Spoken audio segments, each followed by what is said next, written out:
Oh, you should never, never doubt what nobody is sure about. Okay, we are back. It is the 13th, January 13th. Unfortunately, I probably won't get this video to you until the 14th because it is almost midnight. And we are reviewing a movie tonight that does qualify for something in the book. But just before we get started, I want to do a few disclaimers. These videos are completely unedited and unfiltered, so random shit will come out of my mouth and adult shit will come out of my mouth. So if your kids are in the room, you probably want to ask them to leave the room or put your headphones on.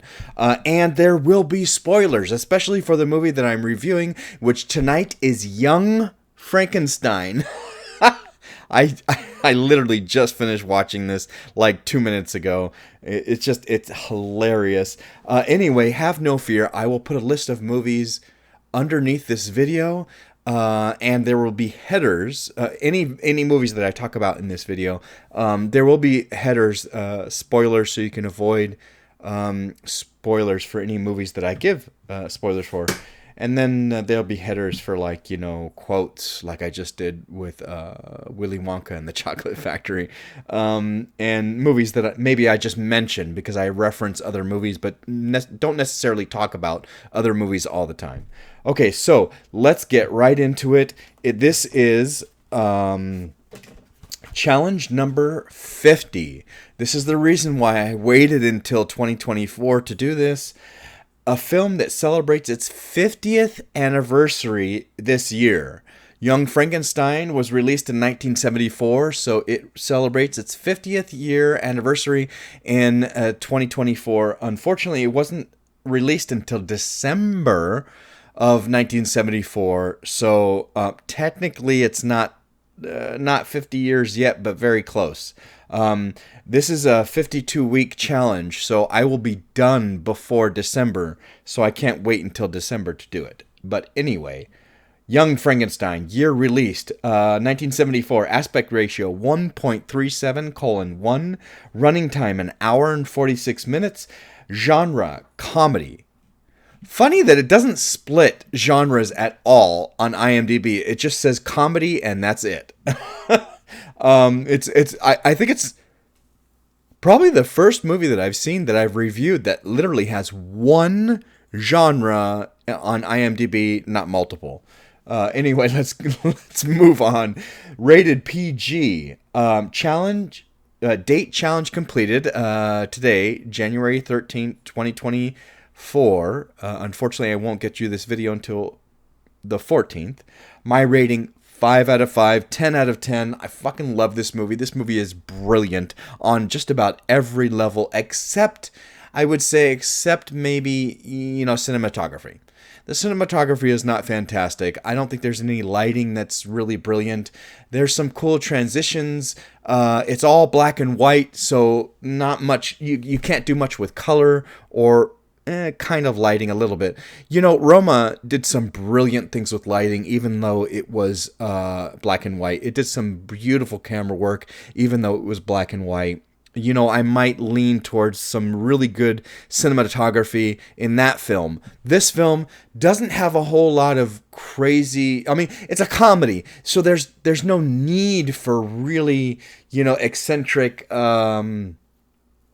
or fun, camera work or things like that. Although I have seen some comedies with great camera work. Let's not get on too much of a tantrum. Let's get back to what we were talking about. Starring. Who is it starring? Too many people to put on this little line. Gene Wilder is just shows his comedy brilliance in this film. Madeline Kahn is fantastic. Marty Feldman, Peter Boyle. I'm surprised that they picked him to be the monster, but he does a good job, and I like at the end he has a little time to actually be, Peter Boyle. Cloris Leachman, oh my God, she's fantastic in this movie. Terry Garr, Kenneth Mars. I have to say, Kenneth Mars, wow, he blows me away in this film. I saw him in The Producers, loved him in The Producers, but this, in my opinion, is just Kemp. Kemp is just brilliant. And Gene Hackman, if you didn't realize it, Gene Hackman is in this film. Okay, moving on. Directed by Mel Brooks. I love a ton of Mel Brooks films. You know, it is an acquired taste. Not everybody likes Mel Brooks and what he does, but I love Mel Brooks. I love the stuff that he has done. I've seen, a ton of his films. I can say that I have not seen all of them, but pretty close. And he's my kind of comedy. Produced by Michael Gruskoff. Interesting that there was only one producer. There was no executive, blah, blah, blah. Nowadays you see it and there's like a list of producers like and executive and background and like, this producer stuck his finger in his ear and gave $2 to it. And so we're going to put his name to it. This movie only has one producer, which was a little bit of a shock to me. Michael Gruskoff. I hope I'm saying that right. Written by...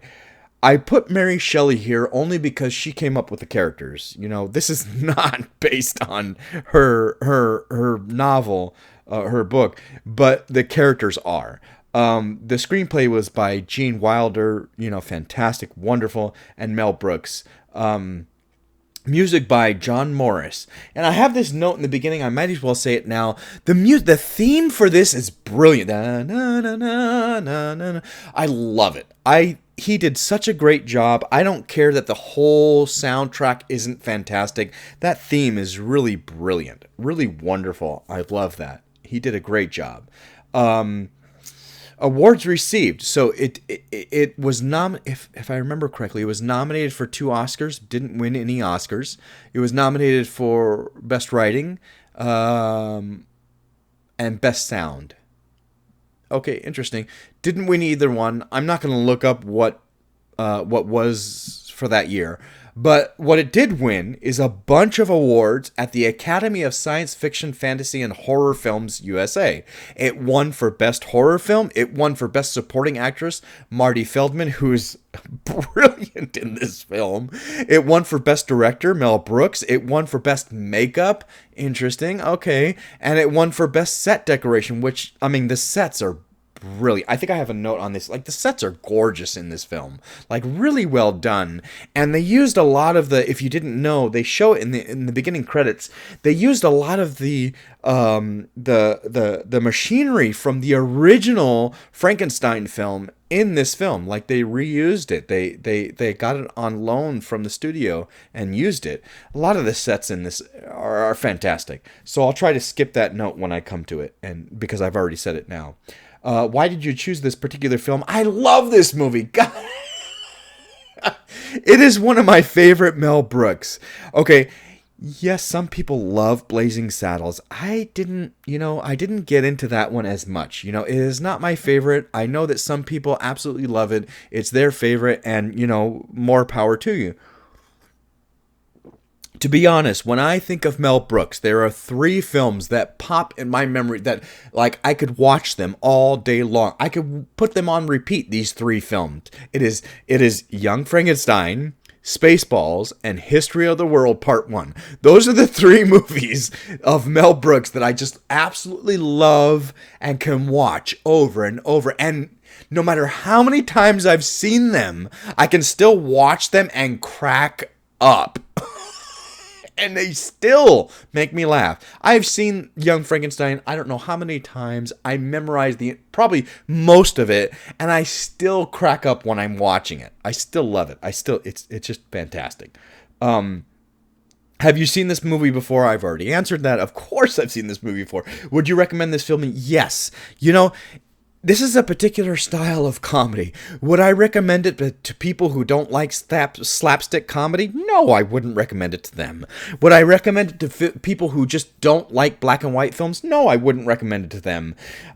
This is a total, double entendre city. Like, the entire movie is a double entendre. If you don't like that kind of comedy, you're not going to like it. So if I knew you, I would know what kind of movies to recommend to you because of, what kind of a cinephile I am. I would know what to recommend to you and what not to recommend to you. Excuse me. I have a little itch on the back of my throat, so hopefully it doesn't last. I have some hot apple cider here. Because finally in LA it's in the 50s, which I love. I have all my windows open. I'm literally wearing shorts and a t-shirt, and I'm loving the cold weather. Anyway, which character were you most able to identify with or connect with in what... Blah, blah, blah, blah. I've said it before, I don't like this question, but this time I had a clear and definite answer. And I will tell you why. Harold, played by Gene Hackman. Like I said, Gene Hackman's in this. He plays the old blind man. In the play, written for stage, the old blind man, I haven't read the book, so I don't know if the book, the old blind man's name is DeLacy. But in the play, the old blind man is DeLacy. How do I know that? I played DeLacy. Okay, I'm going to show you a couple of pictures. This is me. Oh, geez. Oh. Where am I going to get the good focus? That's me as DeLacy. I used to play the viola. I borrowed this from my my junior high school teacher, Mrs. Viola. I borrowed this. This is a violin strung as a viola. So the body is a violin, but it's strung as a viola. So I did the makeup all on my own. I played on stage. You can't really see that so well. Damn, I wish I could, I wish the focus was a little better, because you could see the contacts I have in my eyes, the graying in my hair. That is actually my hair. I know it's hard to believe because all you've ever seen is me with my shaved head, like no hair. But that is actually my hair, and I just sprayed it with some stuff and put a fake beard on. Anyway, I played DeLacy in the stage production of Frankenstein, and had a fantastic time doing it, and played the viola on stage, and so that's why I identify with Harold / DeLacy. I have more notes to that effect. I'll talk about it later. Best line or memorable quote. There are so... This is like Spaceballs. This is like, like I've already said, like History of the War Part 1. Like, there are so many memorable lines and quotable lines. Like, I would say, for a while there, Monty Python and the Holy Grail was like the #1 most quoted film. And then I think, if I remember correctly, Princess Bride took over as the #1 most quotable film in history. But much like those two films, this whole film is quotable. Like, there are so many memorable lines and brilliant lines, it's hard to pick one or two to, like, stand out. But I put the candle back. I mean, how can you not remember that line? And then it's pronounced Frankenstein. So there are certain lines in this that are fantastic that I think, everybody's going to remember their own favorite line from this movie, because this entire movie is quotable. Were you surprised by the ending? What would you do differently? I put this down. For whatever reason, and I think I know, I used to think that the end of the film was when they're playing the music on the tower top at the castle, and the monster comes back, and then they stop him and they grip. I used to think that was the end of the movie.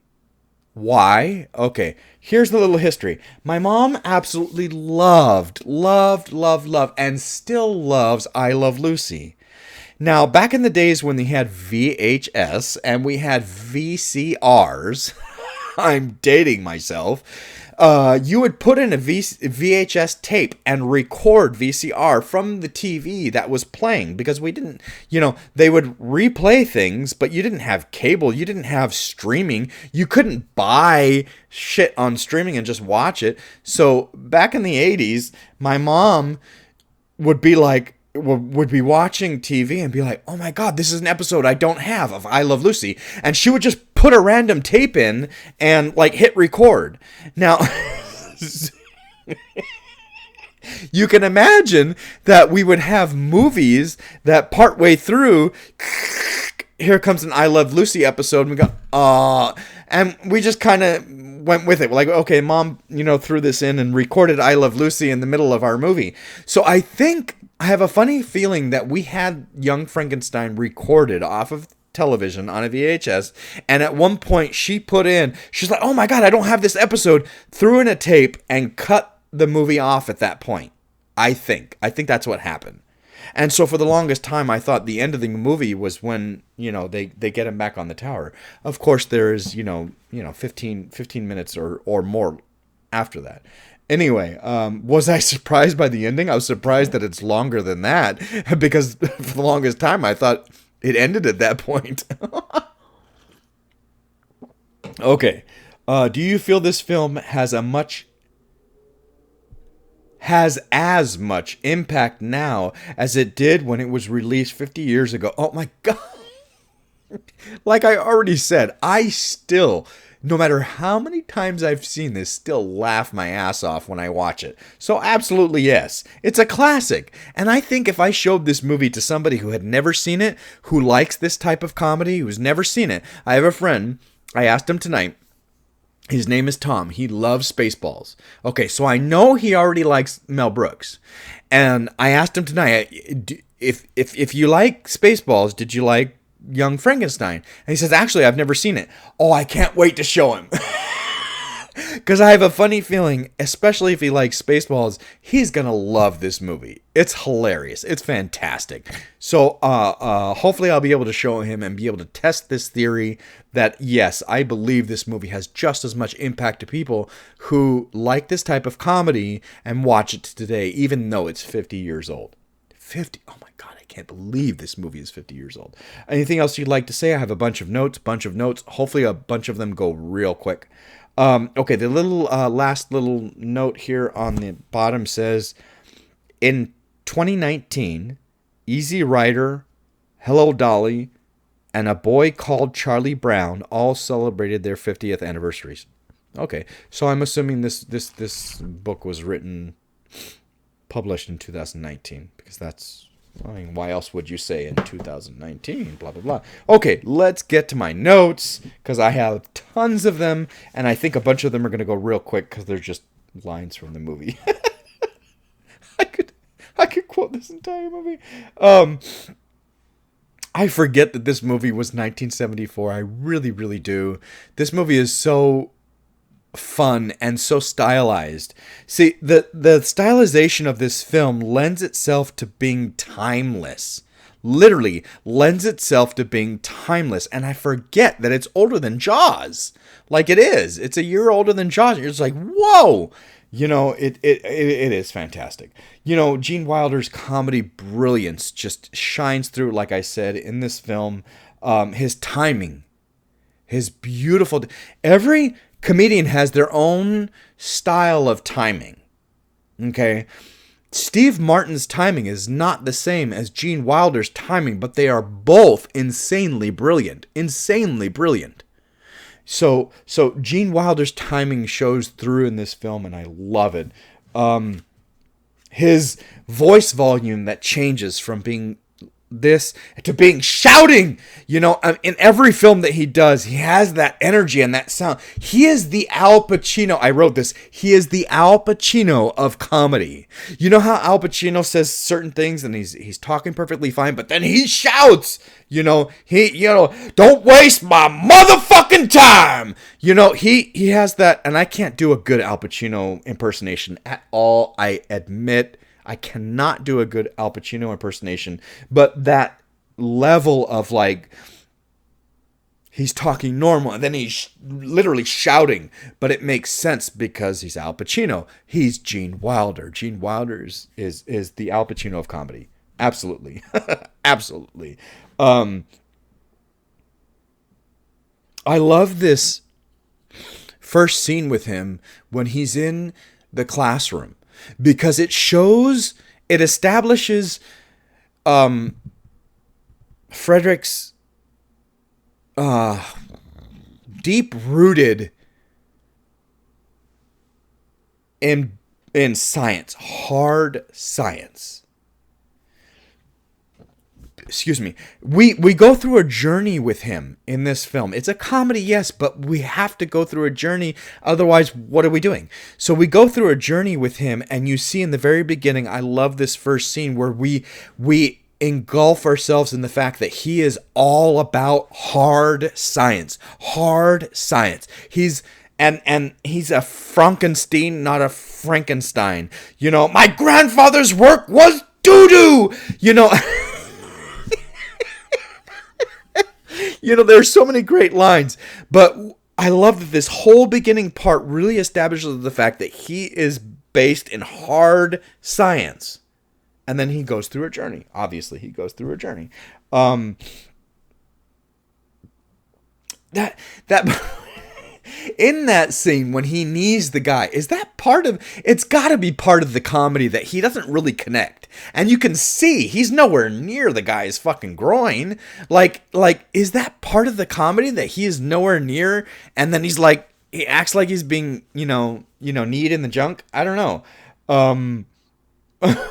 I love when my grandfather's work was to, but in the, what's the line? Okay, Elijah, you know the whole movie. You know the whole movie. Okay, what is it? The only thing that concerns me is the preservation of life.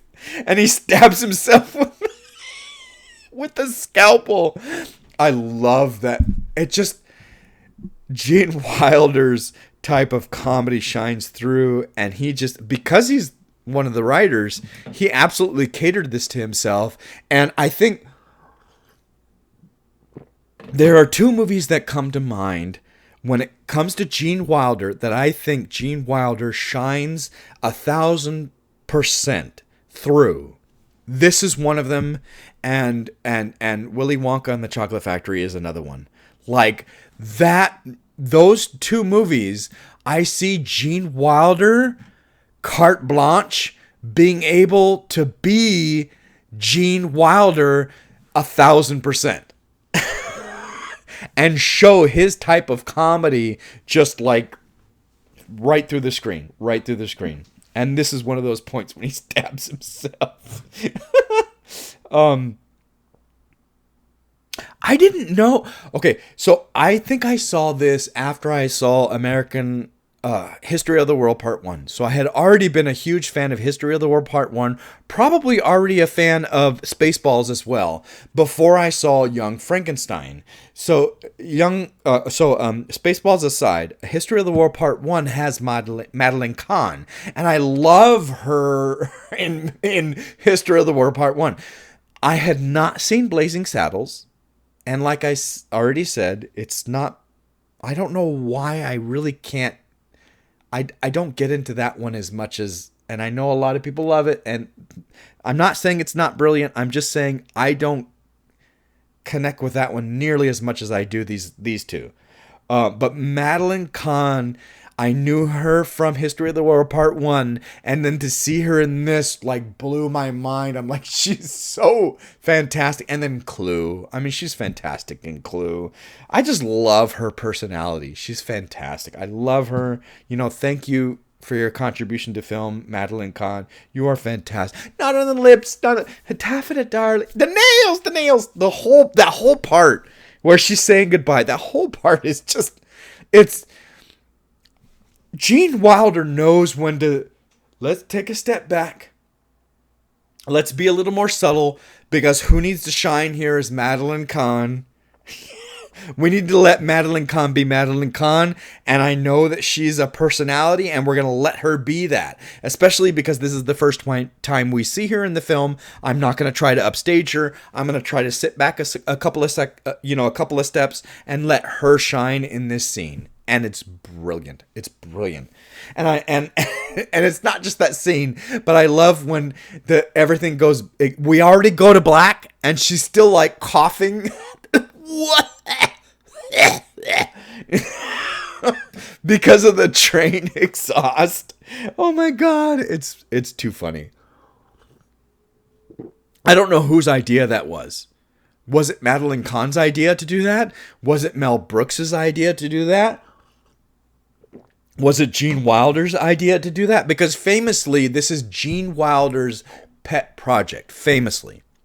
if you don't know the insider stuff, this was absolutely Gene Wilder's pet project. He wanted to do this. He's the one that got Mel Brooks to come on board.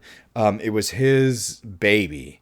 So I don't know who came up with that part, but to go to black and then still have her like,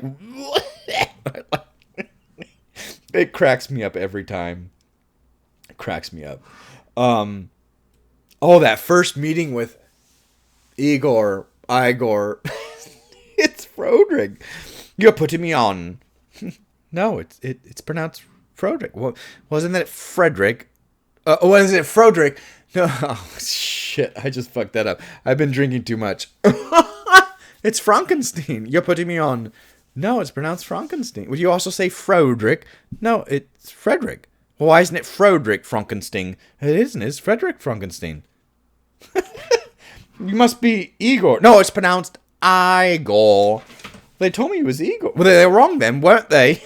I could probably do this whole movie. But, I probably know this better than I know. Like I said, like one of the most quotable films of all time was Monty Python and the Holy Grail. I probably know this way better than I know that film. This, Marty Feldman is just fantastic, and I love that he won that award for Best Supporting because he was brilliant in this film, absolutely. And he makes you walk this way, walk this way, and then Gene Wilder's brilliance of like his facial expressions, his looking off, he has that ability to look that way. Not every comedian can do that. And he can make you laugh with his expressions, with his lookings and his, oh my God.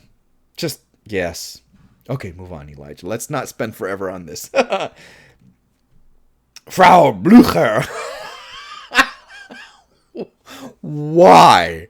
Why is Blücher a trigger for the horses? I don't know, but it's funny. That there's no reason why, and it doesn't matter why. It's just funny. Who came? That's got to be. I don't know. Is that Gene or is that Mel? Like that's just. And Cloris Leachman she's.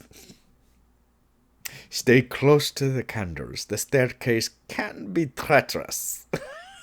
And they're not even lit. That cracks me up I don't care how many times I've seen it.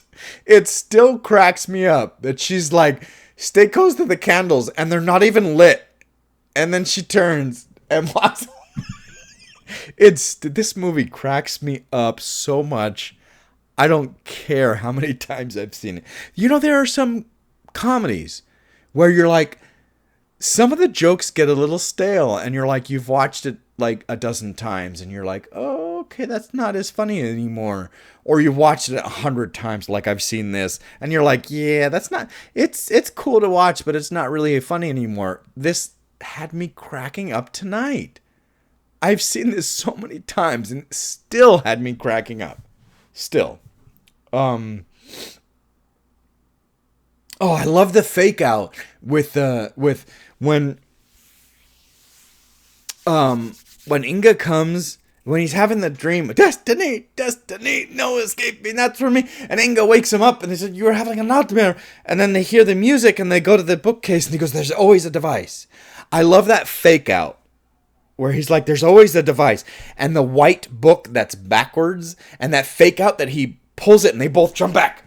And then it doesn't work and he goes, oh. That fake out is fun. I love it. It's funny. Put the candle back. And I think I have it now. Put the candle back.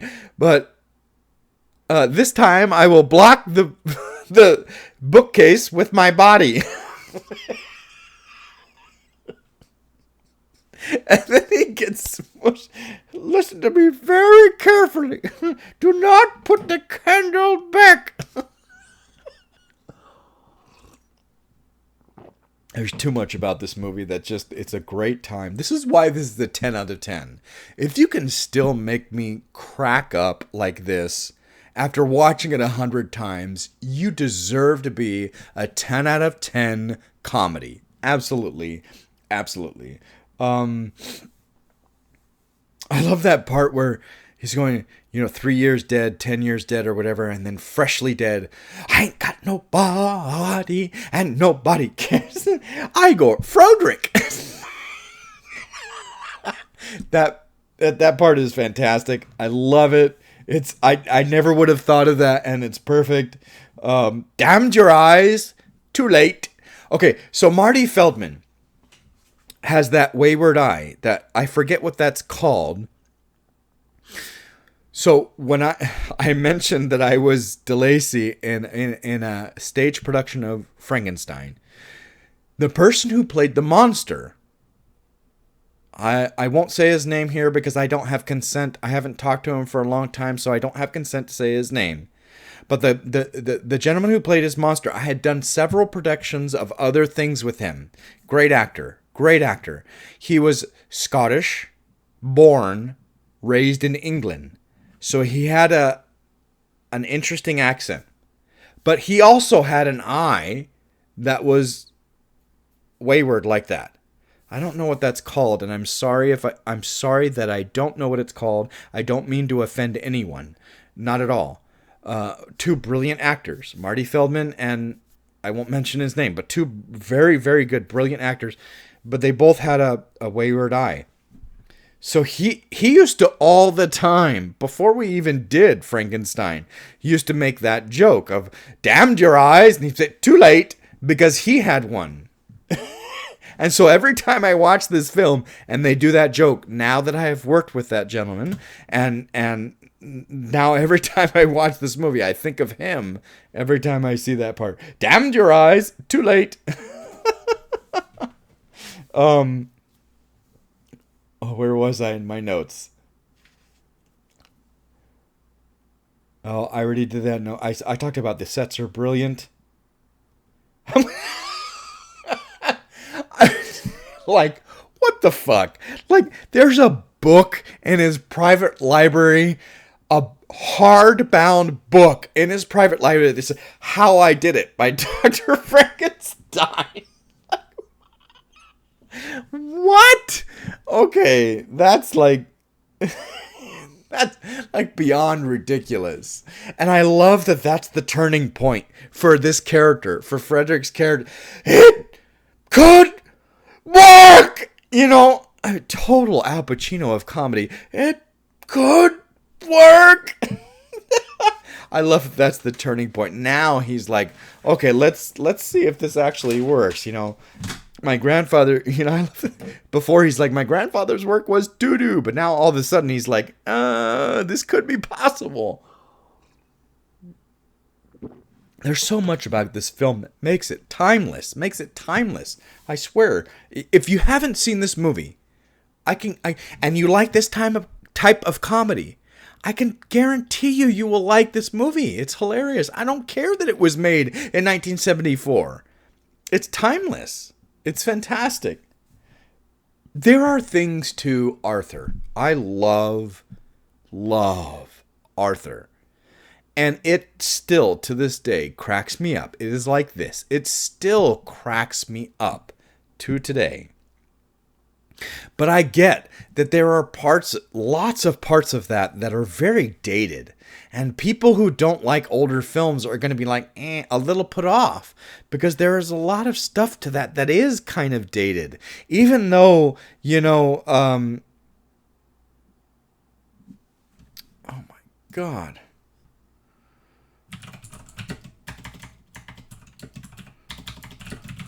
And, I'm talking about the original Arthur.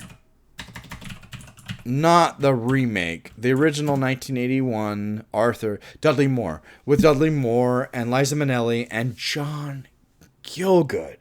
God, who won the Academy Award and absolutely deserved it. Excuse me. I get that there are parts that are dated and some people just can't watch old films because it has that old feel to it and just like, This does not. Because of the stylization of this film and where we are going, like rural Transylvania type of look, This movie is stylized so much that it is timeless, and anybody can enjoy this. Okay, let's get off that bandwagon. I think you would love this, even though it's 1974. I love that the longer Frederick stays with these people, he's picking up the accent. He picks up the accent here and there. It's not just put the Kendall Beck. It's like later on when he says stand back when they're at the grave, and he's like, it's too funny. Oh, speaking of at the grave, so this movie is so relevant and so hilarious and so part of like my genre and my world that even today I was hanging out with, I think it was today, I was hanging out with friends and I referenced this part where he's like, what a filthy job. Well, it could be worse. How? It could be raining. So I told my friend, could be worse, could be raining. And he's like, it's even relevant to today. People know it today. Literally, I did that earlier today with a friend of mine. It was, and then I decided to do this review tonight. Brain depository?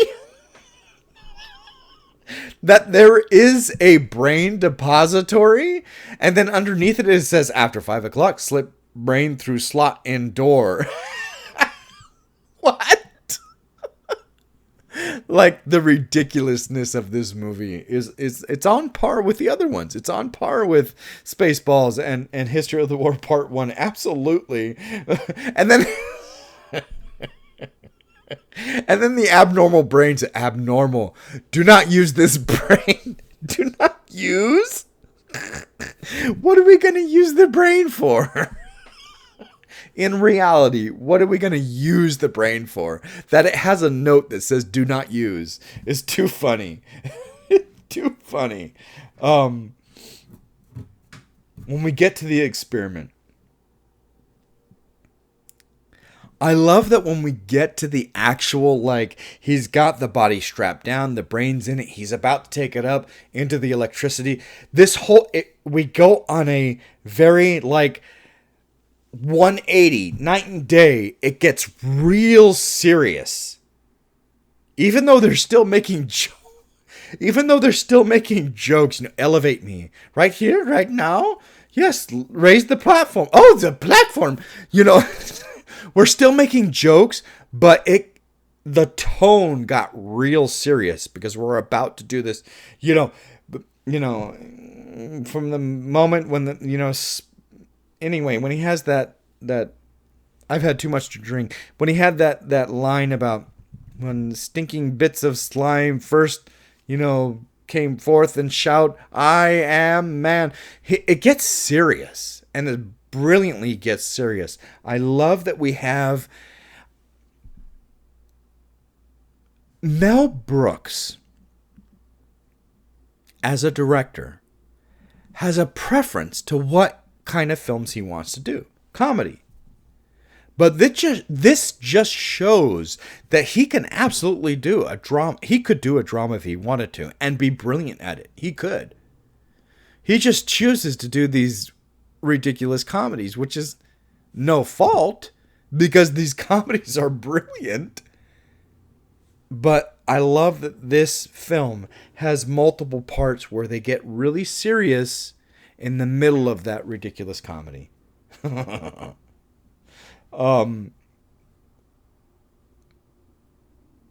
are so many. This is a request. Is if there's anybody, and thank you so much. I can't believe I flipped out the other day. I looked at my watch list. There's 50 something views on Lord of the Rings. Holy shit. I love that people are watching, are listening to my reviews. Thank you so much. Thank you. Continue to tell your friends, please. I'm just here having fun, and I love that people are watching this. I can't believe there were 50 something views on wow, that blew my mind. That is the most views I've ever had on a video. So thank you. And if you are listening to this and you know the inside joke to what I'm about to say, please let me know in the comments. Please let me know, because I don't understand. There are so many inside jokes, great inside jokes to this movie, that I feel like there must be some kind of inside joke I'm missing. When he says, throw the third switch, not the third switch, throw it, I say. Is there an inside joke there? Because I feel like that's a total inside joke moment, and I don't know what it is. Is there something there? Or is this just, it's just throw the third switch, and then he does, and then blah. I don't know. But I want to know if there is,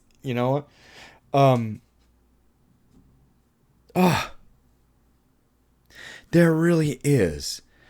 That brilliant part when he's screaming and there was no one better to pick to play a comedic Frankenstein, Dr. Frankenstein. No one better. I cannot even imagine anybody in this role. Anybody. After seeing, Gene Wilder, it's just perfect. And I feel the same way about Willy Wonka. Sorry, Timothée Chalamet. I don't know if I will ever watch that Wonka film. But Gene Wilder is so, to me, I haven't read the book, so maybe I'm not the best judge. But Gene Wilder, to me, is Willy Wonka, and there never, ever will be another Willy Wonka. After seeing the Johnny Depp travesty and wanting to pluck my eyes out, like, this is just disgusting. Sorry. I love Johnny Depp, absolutely love Johnny Depp in so many other things that I feel like just like throwing up when I watch that version of, Charlie and the Chocolate. No. So I have expressed my feelings about that. I swear, like Gene Wilder, there is no better person to play an eccentric, crazy Frankenstein. Like, boom. Like, please don't ever try a comedic Frankenstein ever again, because it's Gene Wilder. It is. And case in point, right after the experiment, no. If science has taught us anything, is to take our successes as well as our failures with quiet dignity and grace. You've ruined my life. Quiet dignity and grace, mommy. It's just.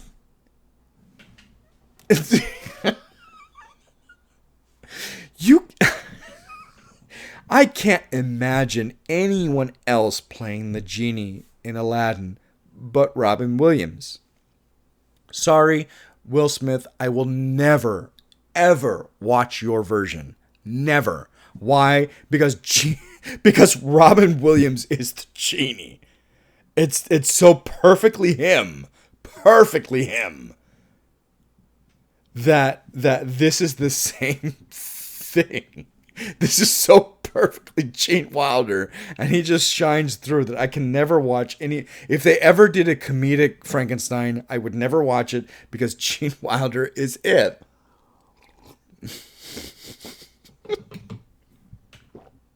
Hollywood just needs to not remake shit. Just stop. Disney, Hollywood, this is a note to you. Stop remaking shit. Make new stuff. There are plenty of people out there with great ideas. Make new stuff. Don't remake shit. That's brilliant. Okay, here's my note for fucking Kenneth Mars. I can't. He's so... All right, it's a very ugly sink. And I think it's about time we had one. Following in his grandfather's footsteps. He is I loved him in The Producers. I really, really did. But this is like a whole other level of brilliance. Kenneth Mars is fantastic. I love that whole first scene with him when he shows up. We better make damn sure of our evidence. It totally reminds me of History of the War Part 1, where the shit, was it the French Revolution or something like that? No, no, no, dumb scum. Death to King Louis. we all we don't even have a language. He's right. We don't. We all have this stupid accent. We all sound like, that whole part. This reminds me of that. They are like, they don't follow the same pattern, but they have the same feel to it. This scene, when the first time we meet Kemp, Inspector Kemp, and everybody's like can't understand that part, and then the dumb scum, the Defarge. Is it the Defarge? It's a play on A Tale of Two Cities. Is that what it is? Yeah. It's been a while. It's been a little while, and I've had a couple of drinks. So yeah, it always reminds me. Those two parts are so similar. Those two pieces of the film. It's Mel Brooks, so he's gonna have some similarities. Absolutely. Oh, you haven't even touched your food. There, I've touched it. Happy? So I've already talked about Gene Wilder's comedic brilliance, but he also, in that scene, like I've already said, the mixing of like seriousness and comedy. In that scene, he brilliantly portrays a frustration and I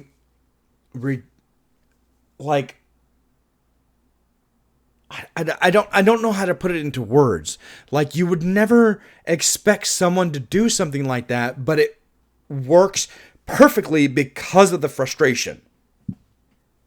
And sad to say, I know that frustration so well. I used to be OCD years ago. I was diagnosed OCD. I have gotten over it. I was that OCD that I had if I bought a carton of cookies and the cookie had, 2 dozen or a dozen, whatever, 2 dozen cookies in it, or a dozen. 2 dozen sounds like a lot. 24, yeah. So like a dozen cookies in it. If I had a friend over and I said, you want a cookie? And they took one, I would literally have to take another one. Even if I didn't want it, even if I threw it away, I literally had to take another one out of it because there had to always be an even number left. Even was a big thing for me. Even numbers. And then things facing the right way. I had a friend that used to mess with things in the house and turn it the wrong way, and I would literally notice it when I walked in the room. I would notice it was turned the wrong way and have to turn it. And he would mess with me. So yes, I used to be OCD. I'm not anymore. And I'm not going to go into the reasons why. We're at 48 minutes. It doesn't matter. This is not therapy. What I'm trying to say is this level of frustration with things not going your way. I have had that so many times in the past. So many times. I have literally been so frustrated and so angry with eggs that didn't turn out right that I would throw it and just make a huge mess and then be like, fuck, now I have to clean up this mess. Like literally, it like in the moment it had been so like, argh! And then now I have a huge mess I have to clean up. Like, great. But so I get this level of frustration, and Gene Wilder acts it brilliantly. It doesn't look fake. It doesn't look manipulated. It reminds me. Tangent alert. Okay. It reminds me of Aviator. DiCaprio's fantastic. I've been watching him literally since I was a kid, since he was on Growing Pains. Okay. So I've been watching him forever. He's done some. I have a ton of his movies. I think he's a brilliant, underrated actor. I can't believe he's only won one fucking Oscar. Like, that's ridiculous. But anyway, Aviator. When he goes to the bathroom, and that, I believe it's a handicapped man, is washing his hands, and he goes to wash his hands, and he's washing his hands, and the man asks for, I think, a towel, if I remember correctly. It's been a long time since I've seen this, so if I got this wrong, I'm sorry, but I believe he asks for a towel, and he literally cannot do that. He is so OCD and germophobic. He literally cannot do that. And you see it on DiCaprio's face. And you feel it in just that moment. You get that he can... And he seems like an asshole. Like, the handicapped man... like, looks at him like he's just a fucking asshole. Like, you can't give me a fucking towel. All I asked for is a towel. Like, I'm handicapped. I can't fucking come over there and get the, there was so much emotion and brilliance in that one little scene. And the fact that I used to be OCD, it like hits home 1,000%. That scene is brilliant. Brilliant. It literally is the one scene I remember of the whole entire film. I don't remember the entire film. I remember that one scene and how brilliant DiCaprio was. Like, he literally caught the angst, the frustration, I can't touch it. I can't give it to you. I can't. And the frustration with, I know you think I'm an asshole, but I can't. I bring that up, that is way more brilliant than this. Way more brilliant. But this also captures a realism of that frustration doing something ridiculous. He's just putting his hands in his foot and there, I've touched it. Happy? It's the level of acting, the level of making it look real.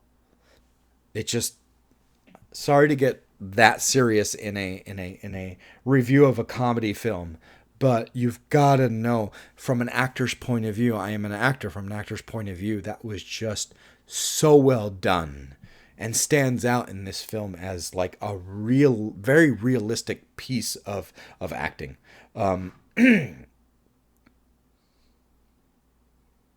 Okay, let's get on to something funny. I remember when I was young and my dad, at times of this, the things he used to say to me, what would he say? What the hell are you doing in the bathroom day and night? Why don't you get out of there and give somebody else a chance? Marty Feldman is brilliant. And that always reminds me when he does that. What the hell are you doing in the bathroom day and night? Why don't you get out there and give somebody else a chance? And then he literally puts something in his mouth. He puts food in his mouth. I don't know if that was the correct direction or if he does that because he was about to laugh. It always reminds me, there was this old SNL skit with Bill Murray. And every time I see this scene, it reminds me of this because Bill Murray was about to laugh and he puts food in his mouth to stop him from laughing. He literally puts something, and you can see him about to laugh and he puts food in his mouth to stop himself from laughing. It was the skit where like everybody has a name, a last name of like something famous, sandwich. And he created the sandwich, and they had last name, and I believe it was douchebag. Maybe it was douchebag, the guy whose last name was douchebag. Yes, tell us, douchebag, what kind of an invention are you sitting on? And then he was about to laugh, so he put something. He put food in his mouth to stop himself from laughing because it's live. SNL is famous for being live. I mean, that's back in the days when SNL was fan-fucking-tastic. Nowadays, SNL just to me, it looks like shit. You're totally reading off of a card. Like, it just looks bad. In my opinion, SNL has gone. Anyway, back at Bill Murray, that part, it always reminds me of. I can't even watch SNL nowadays. Anyway, I watch a couple of skits and I just like, yeah, that's as bad as I remember it being, and I can't watch it. But back in the day, you know, Belushi and Murray and Murphy and just Radner and Chevy Chase. I mean, just anyway. Moving on. Set a give. Set a give. He said a dirty word. He said a dirty word. That whole part is hilarious. I love that he's. When the guy said a give, and then he looks at the monster like, come on! Even the monster's like, and he's trying to kill him. He's like, work with me here. I love that. And then and then once they sedate the monster and put him down, they're like, let's calm things down. No, sit up here. Let me talk to you. Was that Hans Delbug's brain? No. Okay. Would you mind telling me whose brain I did put in? And you'll not be angry? I will not be angry. Abby's someone. I'm almost sure that was the name. Abby Normal. You're saying that I put an abnormal brain? That whole part is brilliant. I fucking love it. And then Kemp knocks and he's like, We all of us have to behave. We all of us have to behave normally. And his bow tie go. It's the little things that are hilarious. I feel like that had to have been Mel Brooks. That we all of us have to behave normally. And the bow tie and the thing, that had to have been just too funny. I love that Inspector Kemp cheats at darts. Like, really? You're going to cheat at darts? Like, okay, whatever. And what are they throwing? Like 4 or 5 darts at a time? I have a dartboard in my... I'm no expert. I'm no fantastic dart player. But my dad built a dartboard with a light, and we used to play darts as kids. And, one of my brothers plays darts, semi-professionally. And, I have a dartboard in my garage. I play every once in a while. 3. You throw 3 darts. What are they throwing, like 5 or 6 darts? Like, it's insane. Like, really? And then I love when it comes to... This is just part of the slapstick comedy thing. Like, he has, 5 darts or something like that. One of them, if I remember correctly, goes out the window. One of them goes on the wall underneath the dartboard. One of them hits a cat. Another one comes out the window. 2 go out the window. One goes backwards, and the other one, we don't know where it went. So maybe there are 3 wayward darts, if I remember correctly. But then when we go outside, when Kemp is leaving, there are like 9 darts. 9. Count them. 3 in the front wheel, 3 in the back wheel. That's 6. 2 in the spare wheel, and 1 in the driver's hat. So there are 9 darts when Kemp leaves. It's just part of the slapstick, and it's ridiculous. And the fact that it calls attention to it, of course. Oh,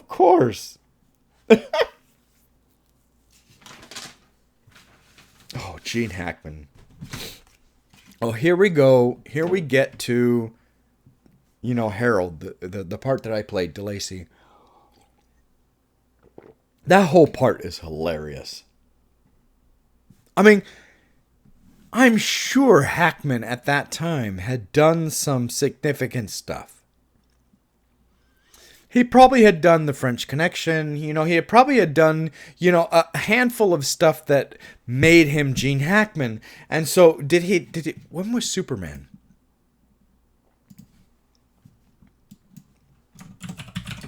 Is that 70, 78? The movie? It is 78. Okay, I was right. So Superman was after, but you know, I'm sure the French Connection. What was the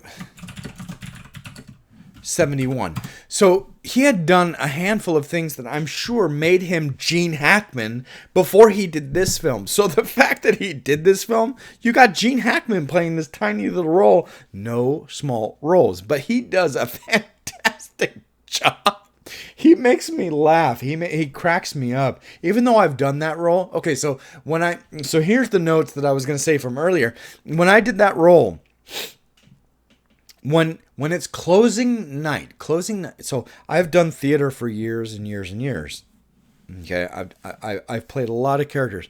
I have this article on the wall from when I played Hamlet when I was 17 years old, and I had people coming up to me telling me they had never understood Shakespeare before they saw me playing Hamlet. And my brother, who would not lie to me, let's say that he doesn't beat the shit. He'll tell you you're an asshole if you're an asshole. My brother told me I was the best Hamlet he had ever seen, which meant a lot to me, you know. But anyway, I have done a lot of theater. I've been George Bailey in A Wonderful Life. I did Biff Loman in Death of a Salesman. I've done some big roles. So, in my experience, closing night is kind of where the actors kind of let loose and sometimes throw in some improv and have some fun because it's closing night and we're going to have fun with it. Okay? It's like the director's doing film and say, okay, this one's for the actors. And we just do a shot for the actors. Do what you want. Have fun. Let's do the script, but have fun and see what happens. See what comes. Okay, so I remember closing night of Frankenstein when we did Frankenstein, and I threw in, I had DeLacy. He's not a big part. He's in it for, one scene, and that's it. And I'm playing the viola and blah, blah, blah, blah. So I threw in, and he didn't know, the monster didn't know, got to be straight-laced. The monster's got to be straight-laced. This is not a comedy we did on stage. So I threw in some stuff from Young Frankenstein because, of course, he's always, like I said, he's always doing the damned your eyes, too late. So he's always like referencing Young Frankenstein. So I decided to throw some Young Frankenstein into closing night. What did I throw into? So in Young Frankenstein, he says, "My name is Harold and I live here all alone." DeLacy doesn't have that line, but I threw that in. "My name is DeLacy, and I live here all alone." And then I think DeLacy offers him, he offers him bread, or he offers him wine in the play. I can't remember. It's been a long time.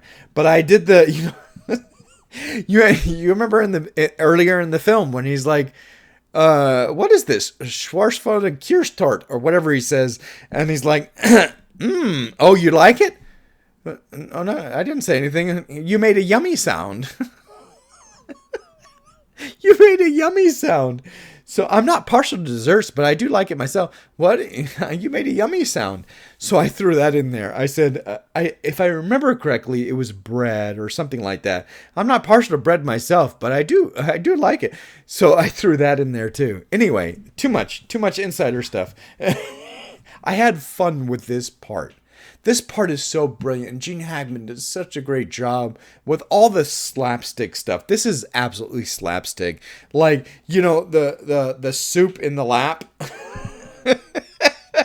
and the wine in the mug that breaks, the porcelain mug or whatever it is that breaks. And then the fire is good. Fire is our friend. And then it lights his thumb on fire. It's slapstick comedy, but it works in this scene. Absolutely works. Mel Brooks in his film, he throws in slapstick. It's not over. It's not the Three Stooges, but he throws it in and makes it work. That's the brilliance of Mel Brooks. Wonderful brilliance of Mel Brooks. Where are you going? I was going to make espresso. I love that line. I was going to make espresso. I love that line. Gene Hackman is great in this. No small parts. He really shines in this movie. No matter what happens, do not open this door. Don't you know a joke when you hear one? Open this door, I'll kick your filthy, rotten heads in. Gene Wilder's brilliance. Gene Wilder's brilliance. He is, because this was his baby, because he wrote it, co-wrote it, whatever you want to say, he has carte blanche. He can just have fun with it. And these are the moments that make it like brilliant. When he's like, don't open the door, but then he goes in, he wants out, and it's like, oh my God.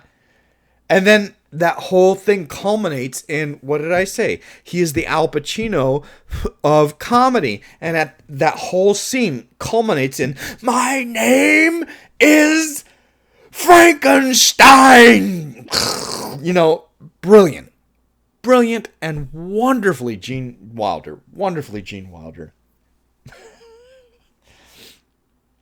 So when I was a kid, you know, I think I've said this in a review before, like, it's hard for me nowadays to really get into watching musicals. But then a lot of musicals, when I watch it, I'm like, oh my God, why did I take so long to watch it? I love it. You know, it took me so long to finally watch Rent, because I hadn't seen it on stage, but I finally watched the movie and went, wow, I was blown away. That was so good. Why did I take so long to watch it? It's so great. You know, it has its place. It is a very serious musical.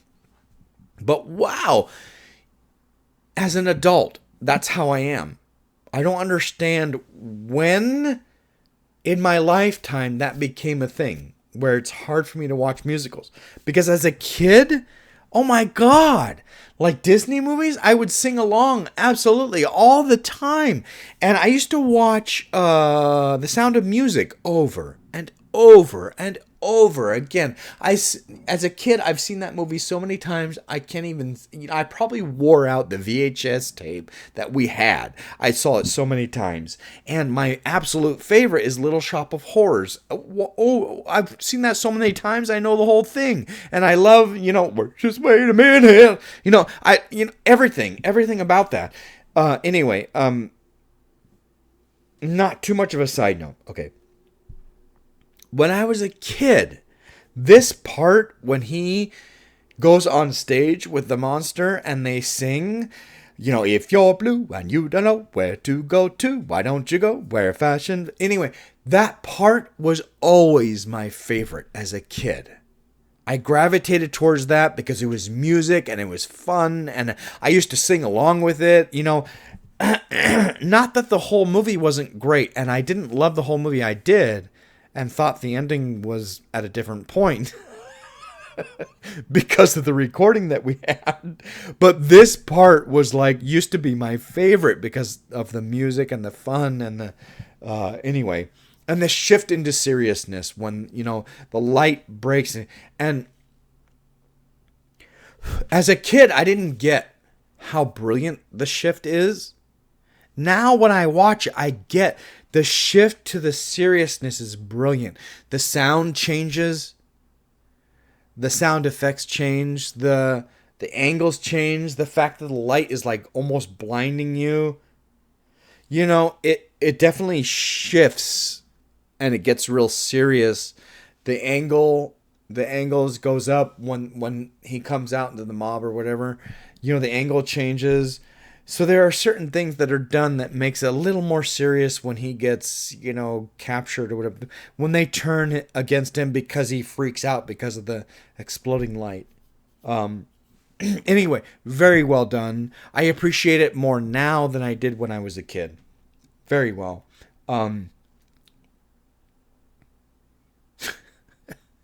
That scene with Igor and Elizabeth. When Frederick goes, darling, blah blah blah, let's turn in, and then I'll pay the driver, And then Igor comes in and, darling, let's turn in. She's like, what? Say nothing, act casual. That the chemistry between the three of them, the timing, it all worked so well. It was so very well done.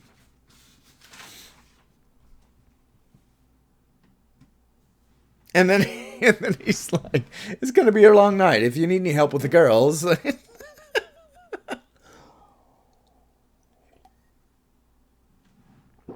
Marty Feldman deserved that award. What award was it? I said it in the beginning of the film, in the beginning of the video. The Academy of Science Fiction, Fantasy, and Horror Films. He won for Best Supporting Actor, and he deserved it. It was great. He's great. Glory, glory, hallelujah. When I don't think I had, like I said, I don't think I had seen Blazing Saddles at this point. And Madeline Kahn doesn't sing in Clue. She doesn't sing in History of the War Part 1, which are the two things that I know her from, like blaringly know her from, especially when I watched this film, Young Frankenstein. So when I hear her sing in this, I literally am blown away. Like, God, she has a gorgeous voice. Gorgeous. Like, this is not like, ooh, Ewan McGregor has a great voice when you watch Moulin Rouge. Wow, I never thought he could sing, and wow, he really sings really well. Or, you hear Hugh Jackman, and you're like, wow, he can really sing. No, this is a whole other level. Like, Madeline Kahn's voice is like old-time gospel, gorgeous. Like, you should be hearing her on Broadway. You should be hearing her in opera, on music, on albums, CD album. She's got a gorgeous fucking voice. And this little part that glory, glory, hallelujah. When she sings that, it's just, and then, when they have sex and a sweet mystery at last I found you. Like, that is gorgeous. When Gar does it at the end of the film, it's not, when Terry Gar does it at the end, she sings the same thing at the end of the film. Not saying anything bad about Terry Gar. She sings it wonderful, but Madeline Kahn's singing of it is just like a whole other level. Anyway, let's move on. 2 more notes. 1, Kemp throughout the whole thing. Inspector Kemp. It's his right arm. It's his right arm. It's his right arm. He moves his right arm. He sticks the darts on his right arm. His right arm is the one that doesn't work. When Elizabeth and the monster have sex, and she's like, you better keep your mouth shut when he leaves, and then we transition to like the villagers going through the forest. It's his left arm. He goes, and then his left arm, which leads me to believe that they flipped that film. If you watch the original Superman, there are plenty of movies that probably flipped the film. But I just watched it earlier today. If you watch the original Superman film, when Superman goes the first time you see him go help the airplane that loses its engine, the first time you see him, it's real quick, but you can see that the S on his chest is backwards. Why? Because they flipped that film. It was supposed to be on this side, but they flipped it to be on this side. You can see it just real quick. The S is backwards. It's real quick. You can only see the top of the S, but you can see it's backwards. So this is the same thing. I think they flipped the film. They shot it this way, where it was his right arm, but for the film, they flipped it, and it was his left arm. And that's the only time you ever see it's his left arm that doesn't work right. Anyway, last note.